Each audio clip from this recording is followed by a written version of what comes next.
Hi, Rick Clem here from Clem Drums, and welcome to my workshop. Today we're going to take an old snare drum that most people would have perhaps thrown away, and we're going to rebuild it. This particular drum is a star drum that comes from Japan, and I'm guessing from the late 60s and early 70s. The neat thing about this drum is that it has a very thin mahogany shell to it, 3-ply with reinforcement rings, which will give it a very unique sound. So the wrap on here is in decent shape. We can polish that up. The rims, we have to replace the rims. Well, for one thing, it doesn't have a bottom rim on it. Second, this rim is not true anymore. It's been probably dropped a few times, and we'll have to replace the throw and the butt plate. So let's get to work. So the first thing we're going to do is take off the drum head and just inspect the bearing edges.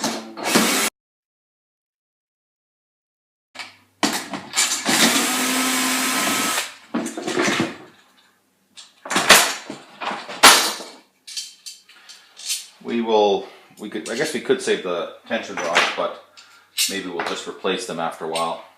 They're relatively inexpensive, so it's nice that I always like to have my tension rods all be the same. Some of the older drums you'll find that have been fixed up a few times, they have sometimes a 1.5-inch tension rod, 2-inch, 1 3/4-inch tension rods. I like them all to be the same. Okay. So the bearing edge, this is a rounded bearing edge on here. It's tapered on the outside and rounded on the inside.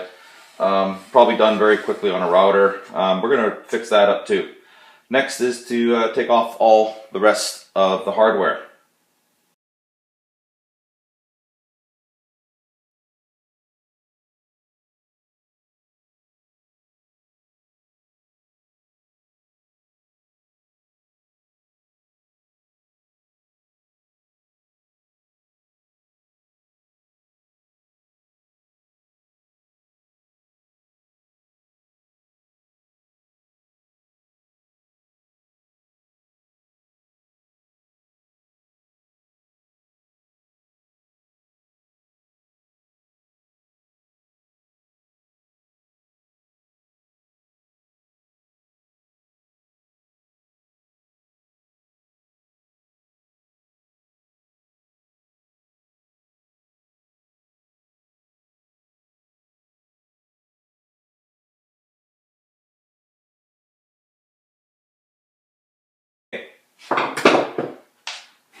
Let's see what we got here. Like, this shell weighs next to nothing. Oh, I forgot the label. Now this label here, we can either get rid of it or we can keep it. I kind of like it. It keeps the drum nice and natural, and if you look at it, it's just pressed in there with tabs that are pushed over on the side, on the flat side, just to hold it in there. So I'm going to carefully lift those tabs up.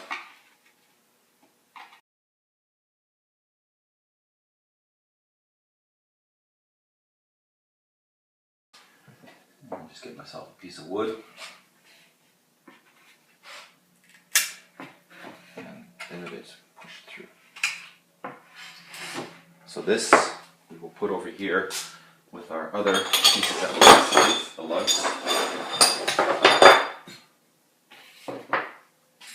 Good. Now we'll take the wrap off and try to remember how it goes on. Make sure we mark it, and we'll see what the inside of the shell looks like. When you put a wrap on a drum, you put the seams where the two places meet. You will put them usually over top or underneath a lug, and that way it's inconspicuous. They put theirs on a lug that's right beside where the snare throw was, and usually when I play drums, I have the snare throw right in front of me so I can flip it off and on. So it's not really noticeable. So on this one here, sometimes the wrap is just glued on where it's joined up, and then the lugs hold the wrap on. So we're going to take it apart and see if we can salvage it, and hopefully that's just the case where just the lugs held the wrap on. Okay.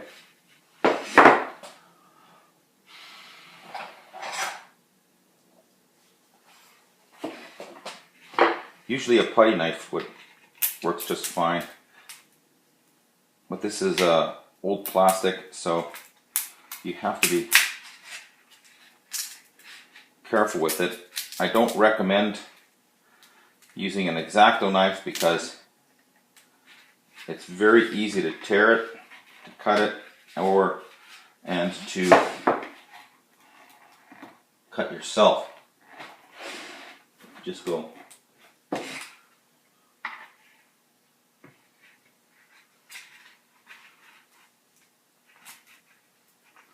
You have to be careful, it's already.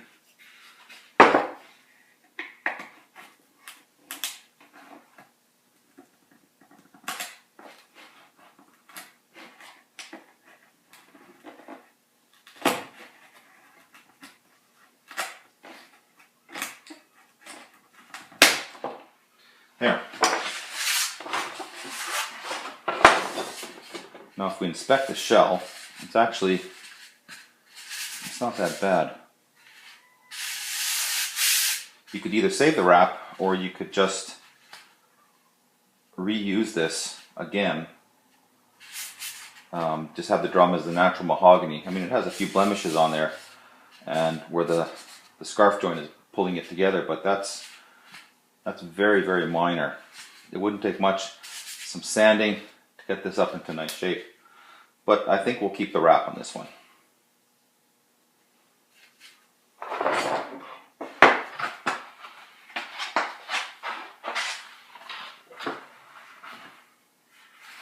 Now we did get a bit of damage right over here, but that's okay because you won't be able to notice it because it'll be on a lug and the tension rod will cover it up.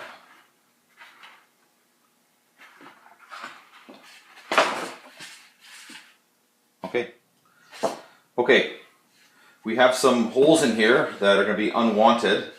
For example, we have 3 from the snare throw, and this is the vent hole. It doesn't matter, we're going to keep that. And this is the old butt plate hole, and this is the internal muffler hole. These smaller holes I'm just going to fill with LePage's. It's just a LePage's plastic wood. It's strong stuff, and you can also reinforce it afterwards. Smells great too. So I'm just gonna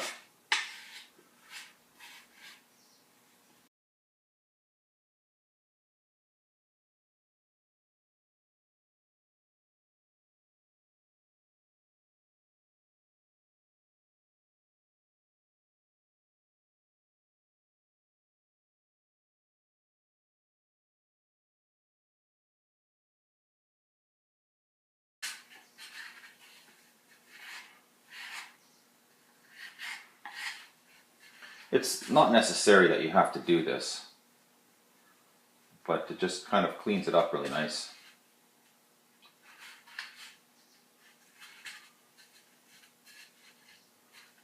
And it looks like it's got all those ones there.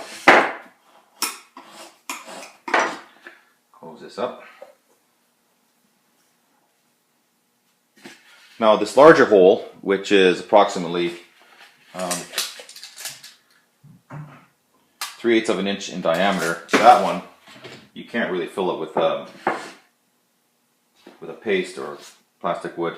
You have to use a plug. You can buy these tapered plugs at the hardware store, and they just easily slide in there. And you can just flush mount it, but you've got to use some glue. So I have just some regular white glue. Any type of white glue will work. And just put it around the edge.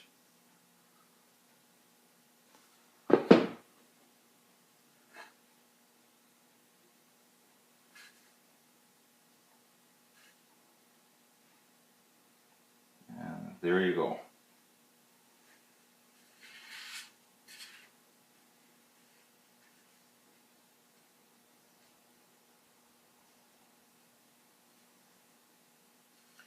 Now when that sets up, another thing I like to do, especially on the inside, is because I don't want to risk tearing out the reinforcement little plates here. What I do is I just put a bit of glue around the perimeter of each small piece of wood and just kind of force it in there. It doesn't really matter because it's the inside of the drum, you're not going to see it.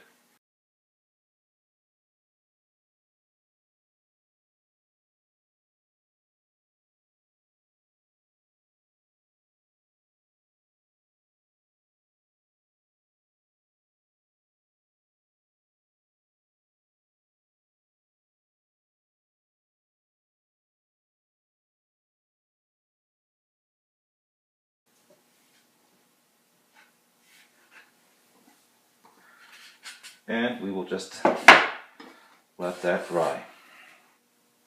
Now, while this is drying, I'm going to do some, cut some strips of wood for the bearing edge. I'm going to put another reinforcement ring on here, so I have, so it's a little bit stronger because the thin shell is, it's got a lot of play to it, and so you'd be kind of limited in your tuning. So it'd be like a very low tuning drum for now, because of it's not very strong. So I'm going to add another thicker reinforcement ring of solid. In this case, I'm going to use fir, just so you can tune it to a higher pitch. Now I took the liberty of cutting a 1/8 inch strip of edge grain Douglas fir. The grain runs a long ways along the piece of wood, and I planed it down to exactly 1/8 of an inch thick, and I'm going to cut it 3/4 of an inch thick on the table saw and then glue it onto here. You can use any type of wood. Maple is also very good wood for reinforcing. I like to use Douglas fir because, first of all, it's easy to work with, and it bends really well when you steam it, or even just if you haven't got a steamer, you just put it in, soak it in the bathtub, and then and it bends really well. And so we're going to use that for our extra reinforcement rings on this snare drum. Okay, these are cut 3/4 inches thick. Now I'm just going to slice them into length. And how long is that? Simple geometry calculations.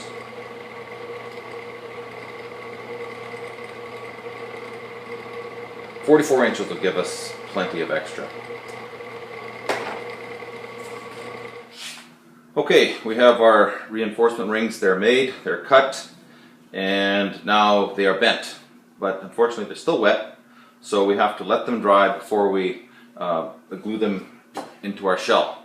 And the reason we let them dry is because when the wood fibers dry and in the position that they're in, they will stay in that position, so it doesn't take a lot of clamping to hold them back in there. And so we'll put these things out of the way so we can have them dry.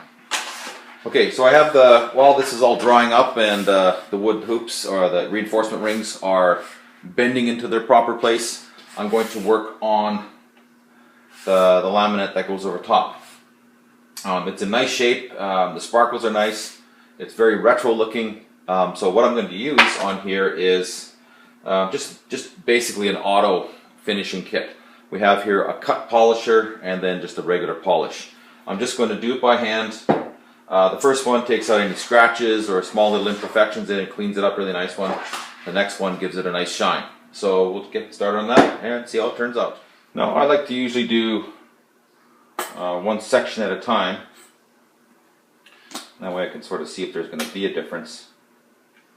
I just put a little bit on there. Just take a regular cloth. Sawdust. And then we just use a circular motion here. It's not like you're doing a car, so it's going to go rather quickly.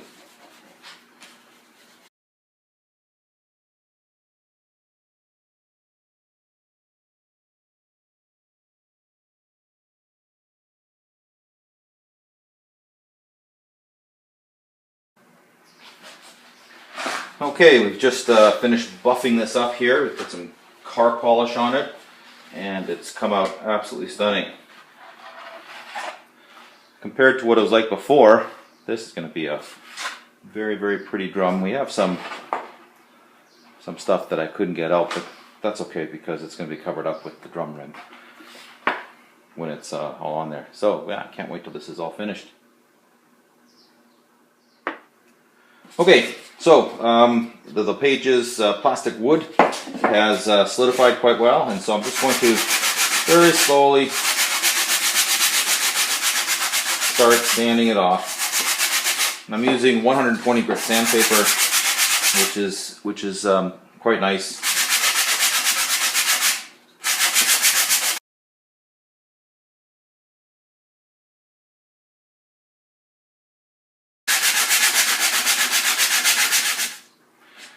Okay, now all the plastic wood has dried. It's been sanded. And it's nice and smooth. So what I'm going to do, and I've done this before, and it just adds an extra layer of strength to it, is I've taken, I'll take some white glue,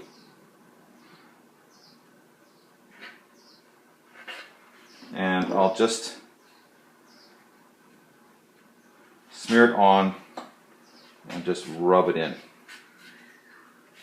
That will penetrate into the plastic wood and add just an extra layer of strength to it.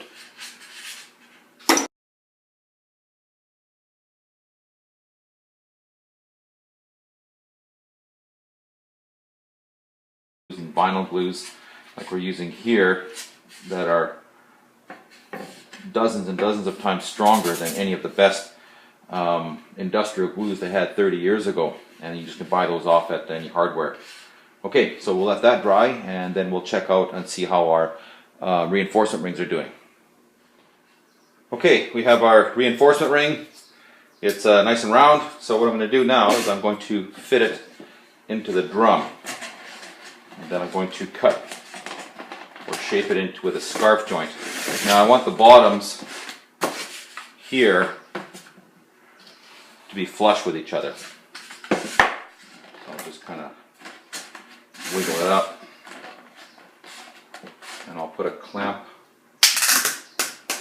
right there so it doesn't move.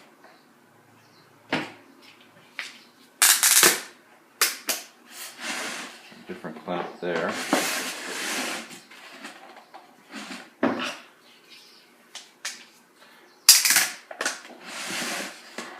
You don't need a lot of pressure to hold these things on. So these have a ratchet clamp. Okay, now I've got it cut to size, and what I'm going to do now is I'm going to make a mark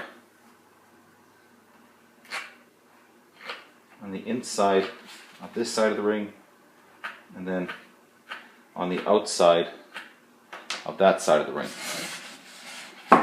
Then I'm going to take it over to my stationary belt sander, and I'm going to shape it into a nice scarf joint and then glue it in.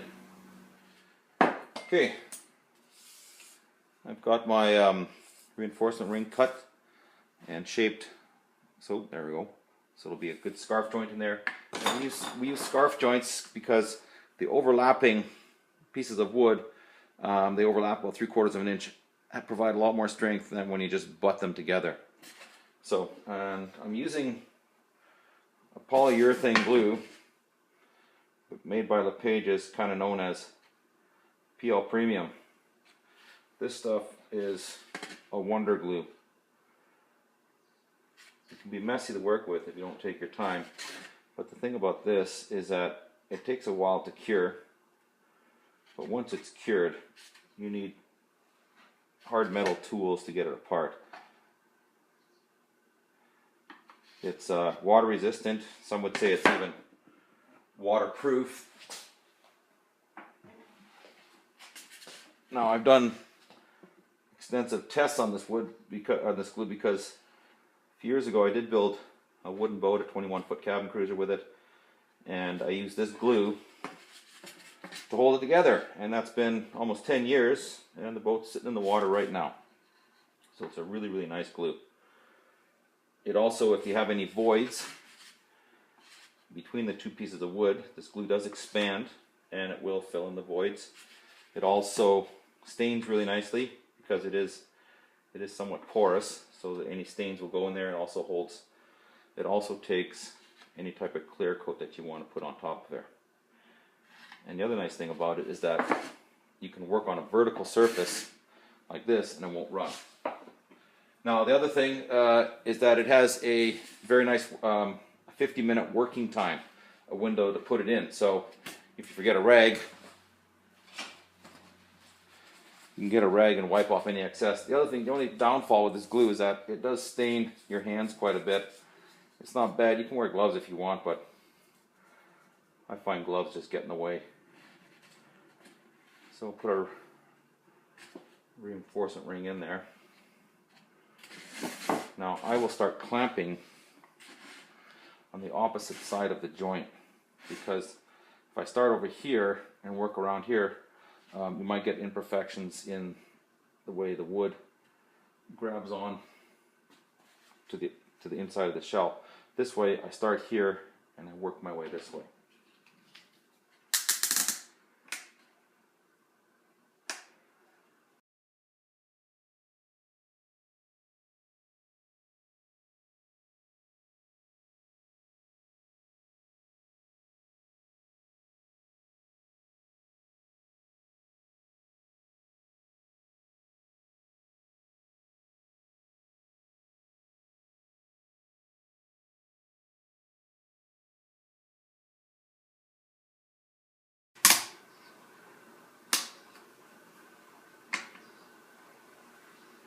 There. Now that's all glued up.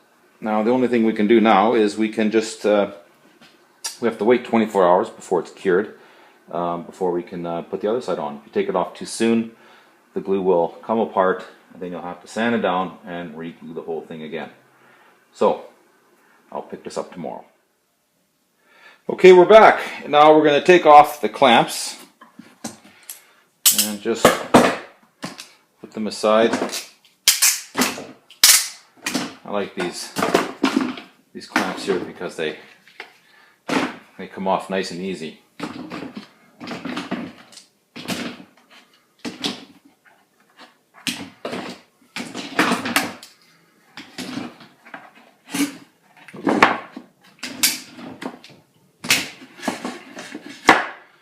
Okay, and already just one extra reinforcement ring has really stiffened the drum up, and when we put one on the other side, it's going to be even stiffer.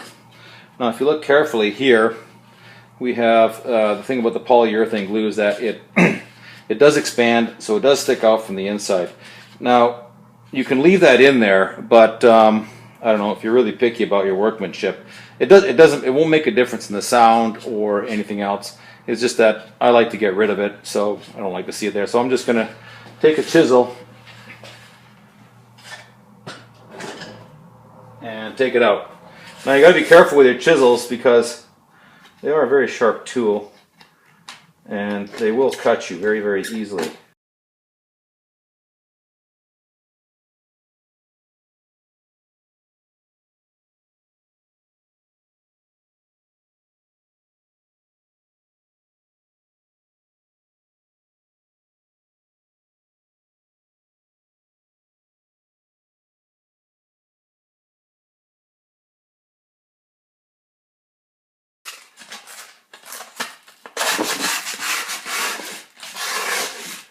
Just to smooth it out a bit.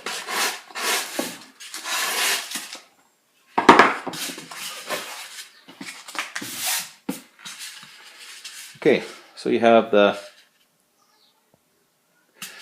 low battery. So you have the inside of your ring, nice and stiff. So what I'm going to do now is I'm going to just smooth out this here so I can run this side on the table saw and make it nice and even, because it's not quite even, not quite flush all the way around. So what I'm going to do is get it's a piece of MDF with sandpaper glued onto it. Okay, here's my MDF, and it's just got some 60 grit sandpaper on there.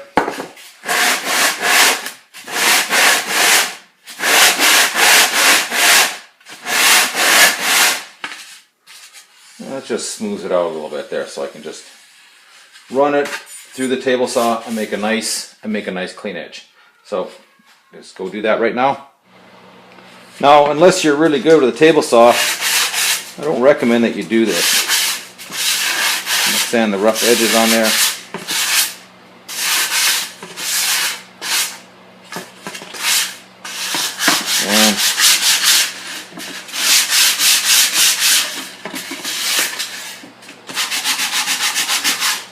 And you can see where our scarf joint is. I'm just going to use a heavier grade of sandpaper.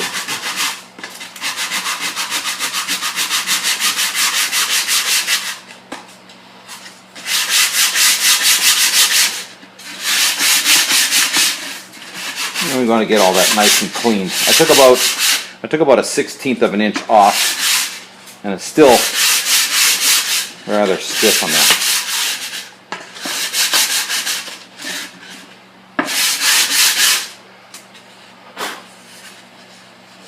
Now if you look, you can sort of see the scarf joint there, but it's nice. It's a really nice joint, so it's nice and clean. So nice and carefully at that, so it's nice and clean. So we're going to do that now with the other side. This one has a snare bed in it, so we'll just work around that. And before we do it, we'll just rough this up a bit. And we will prepare our second reinforcement ring to put it on there, and then we'll let that cure overnight, and we'll get to it the next day.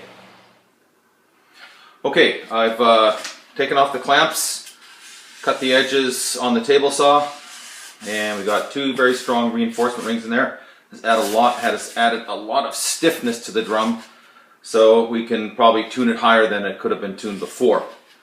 So now I'm going to go on to the router table and cut the bearing edges. I'm going to cut in about an eighth of an inch, 45 degrees, and the rest I will do a round over with a file and just do it by hand. Okay, here we go. Okay, so what I've done here is I've put a little bit of color on the edges so that when I file it, I can see how much I filed. And because if it's all the same color, it's hard to see where the edges are and where the filed edge is. So I'm just going to start by evening it all out.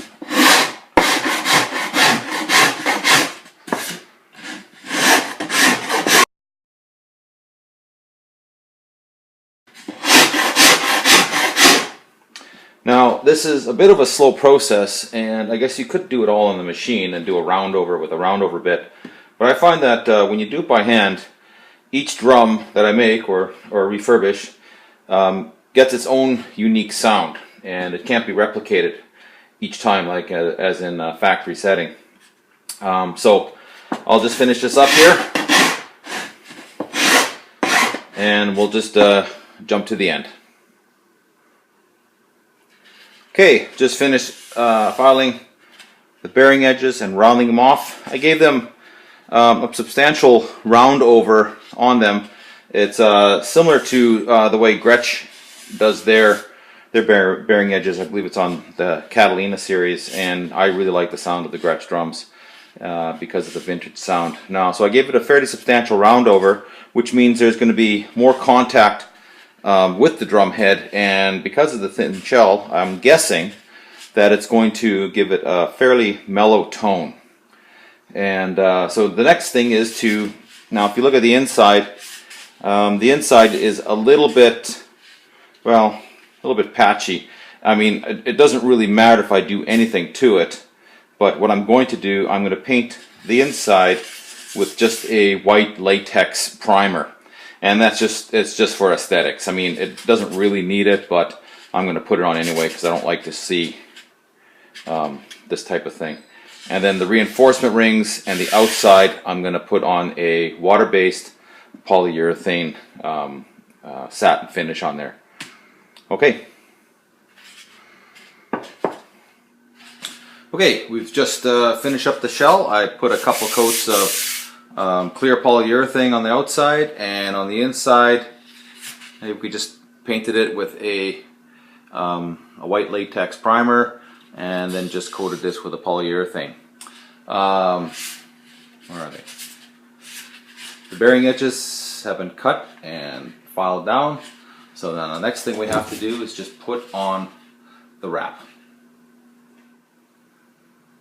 Okay, now the easiest way to do this is to line up the holes, like the vent hole, and then you line up all the lug holes, and just start from one end and work your way through. Get these screws back together.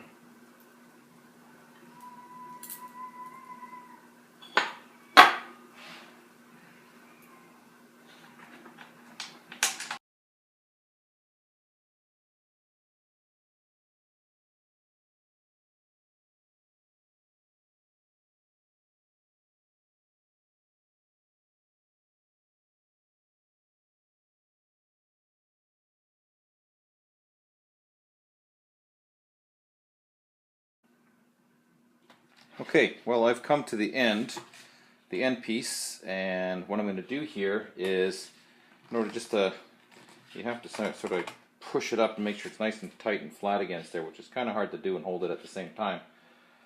So what I'm going to do first is just put a little dab of hot glue. You don't need very much. And just push that up as far as you can. And you just hold it there just for a second. Now this is the side that was just damaged a little bit, so I'm going to put that on the bottom. And I'll do the same with the other side. Put a little bit of hot glue going across there. Just roll it up.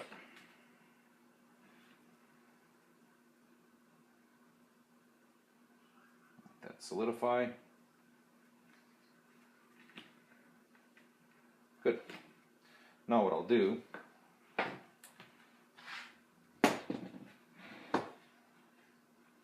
I will carefully just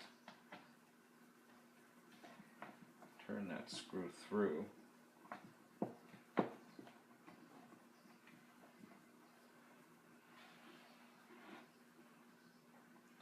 And then put my last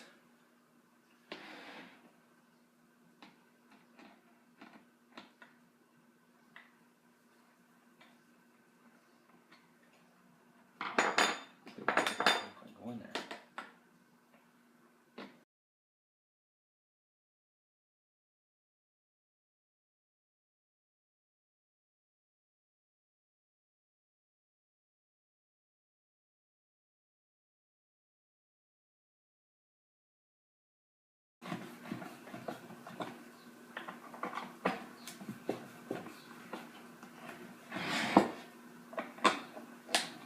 Good. There you have it. Nice clean shell on the outside. Snare bed, bearing edge is all done. It's almost like a new drum. And now it's all put together really good. I'm looking forward to playing this one. Okay, now the next thing is to put this, the label, or I should say the vent hole, back inside. And we're careful to pull it out. I have to be careful to put it back in. Just squeeze it together a little bit.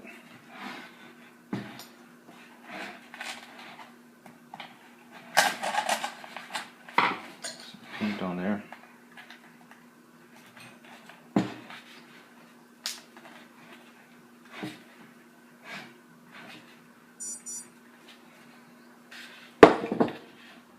Rather than using my fingers.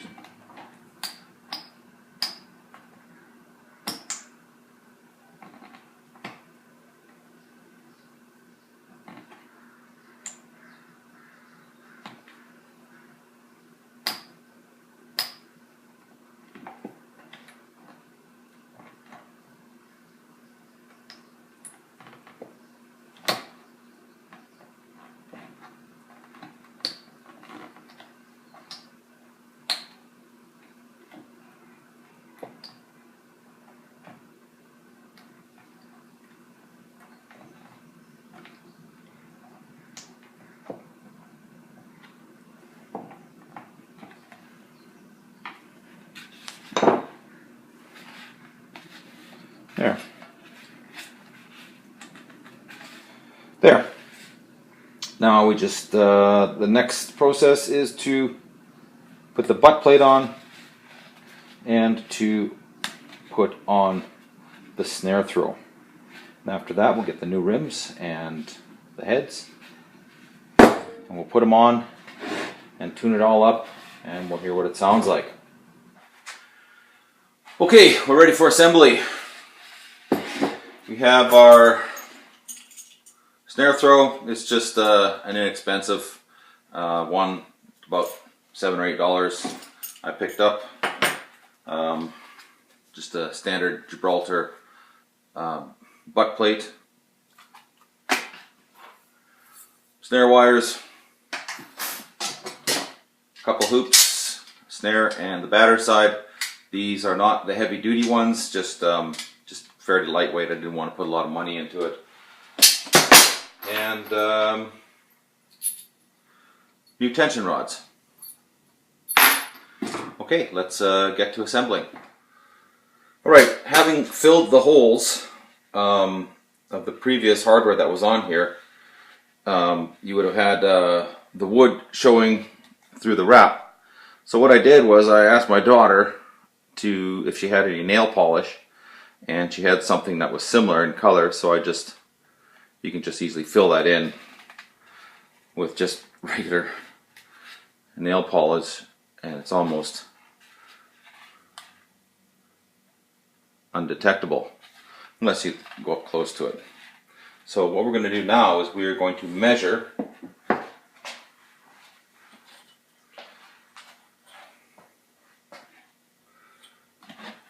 where the snare throw has to go bed. Okay. I'll take another piece of tape and we will run it down the center.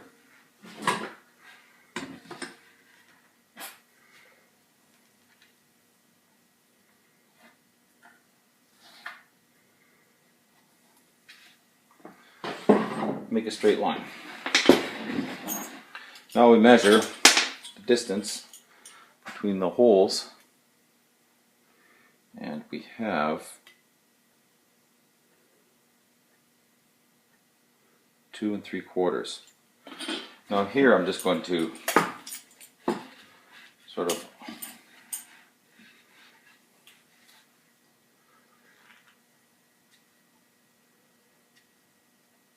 eyeball it in there.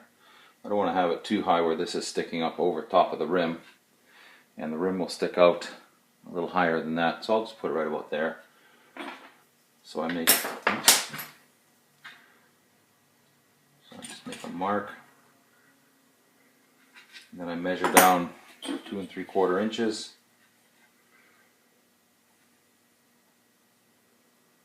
One, 2, and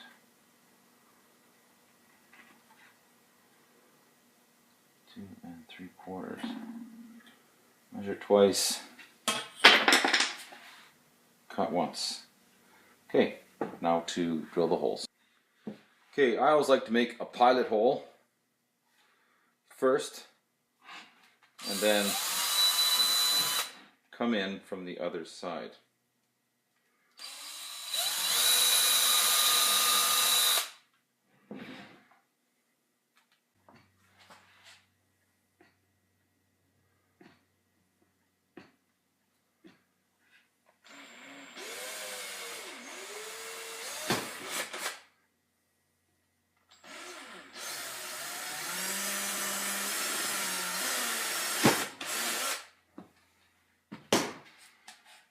Okay.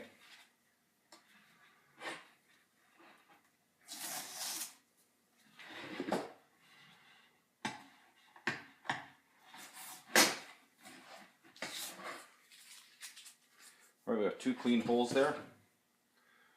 We'll take our snare throw, and it lines up perfectly.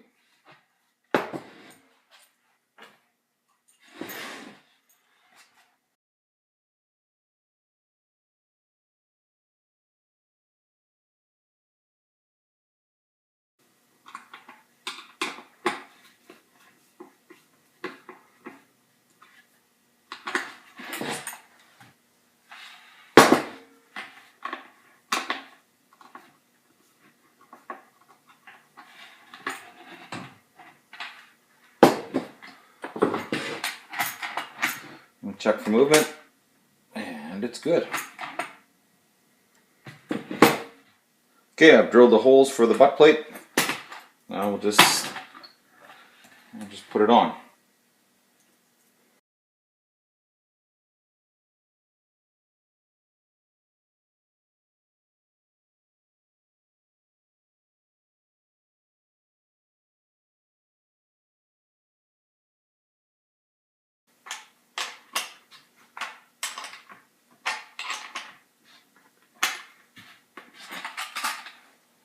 Good.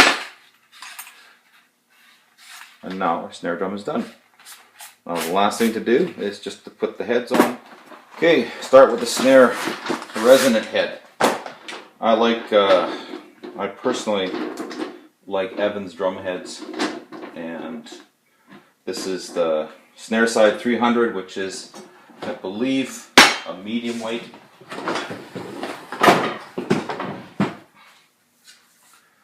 Drum head. Oh, it's got a little bit of dust on it.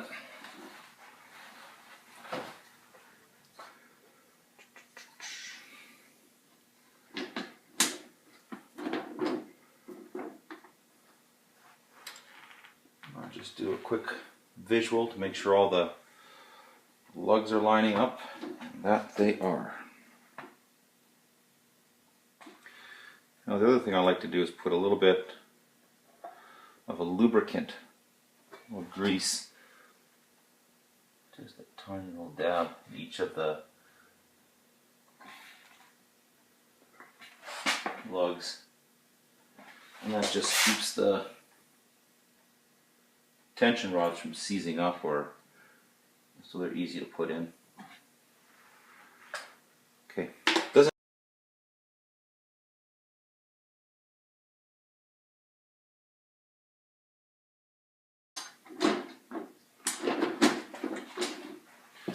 Now it's a time saver. Got this little thing here, which is just fantastic.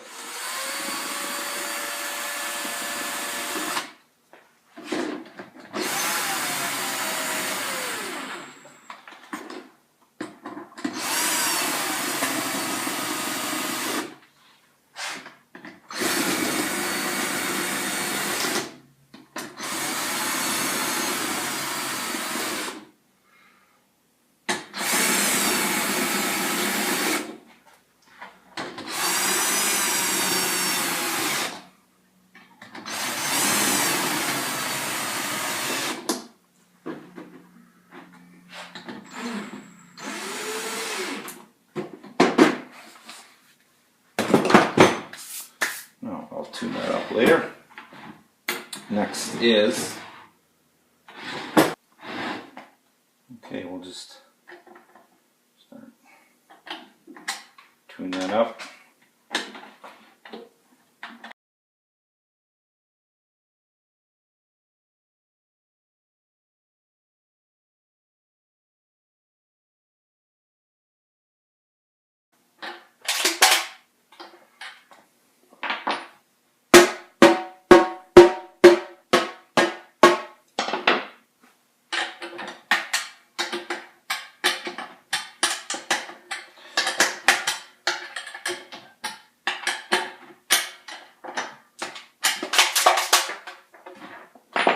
Okay.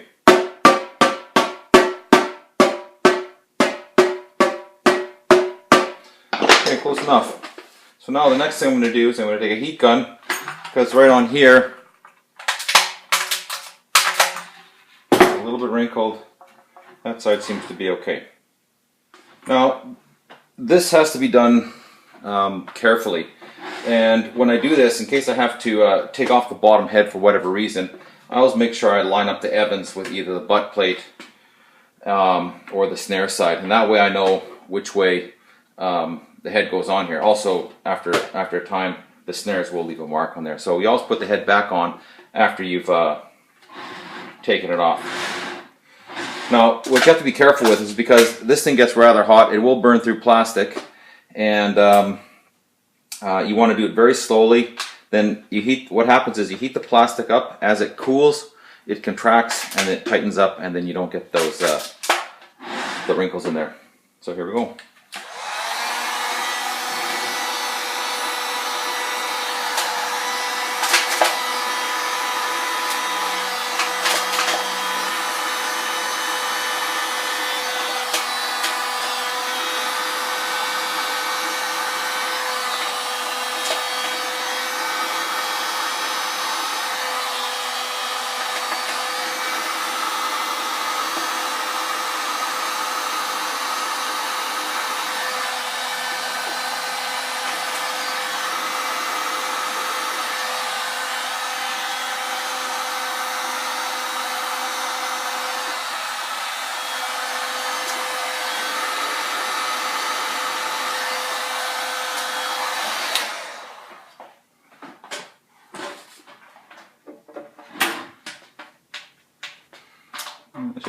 that's not too bad though.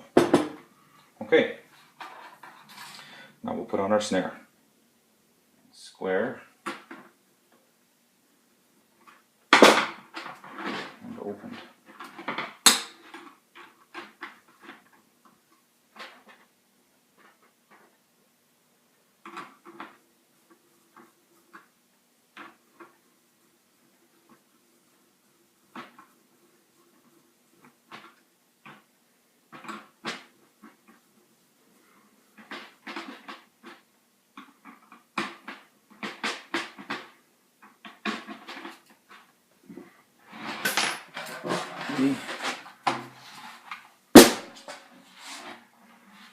Now that is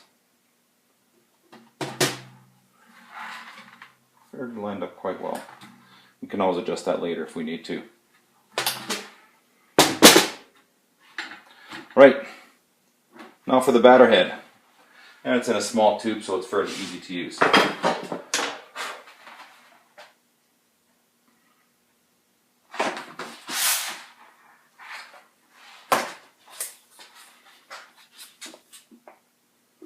Okay, now the head that I'm using here is another Evans. It is the G2. Should give a nice warm sound to it, not kind of in your face, but that's also a personal preference.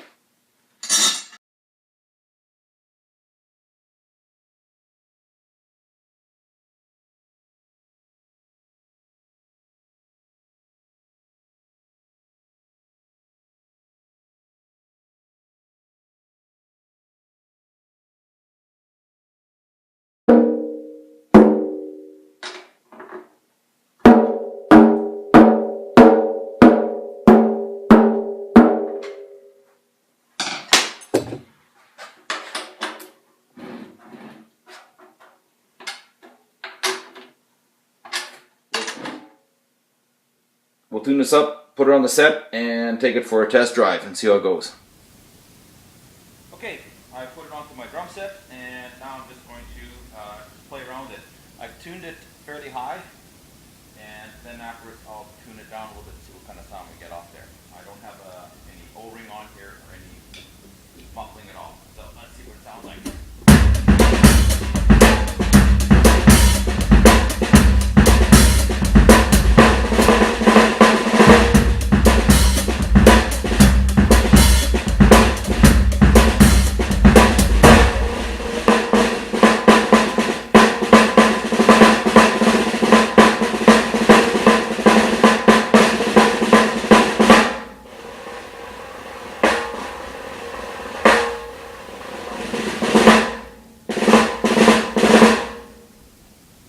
Okay, it's actually very responsive at the high tuning. Let's see what it sounds like at the lower tuning.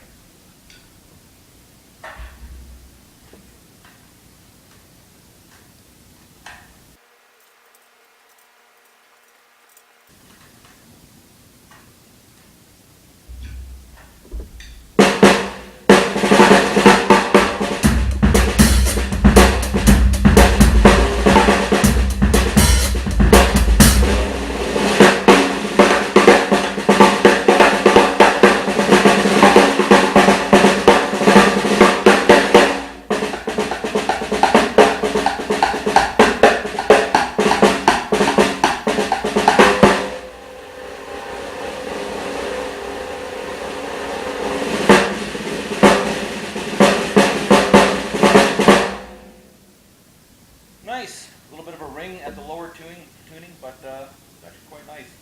For the price of the drum, which was going to be in the garbage dump, and new heads, new rims, and a little bit of work, it seems to have turned out all right. Okay, well now I've got another snare drum to my arsenal. This particular snare drum, I would probably use it for small gigs in a comfy, cozy setting where there's not a lot of room. It doesn't have project a lot of sound, mainly because of the thin shell that it has. But I'm glad I kept it, glad I fixed it up. Now, if you come across wherever you live, you come across a snare that you don't want to have, or you find one that someone's getting rid of, something that's old though, I would recommend something that's old, especially with a mahogany. plywood shell. Try to fix it up if you can. If you don't have the tools or the ability to do it, there are a lot of really great drum shops around that can do that work for you. Or if you live in the area, you can send it to me. My name is Rick Clem at Clem Drums. Check us out on our website, www.clemdrums.com. Thanks for watching.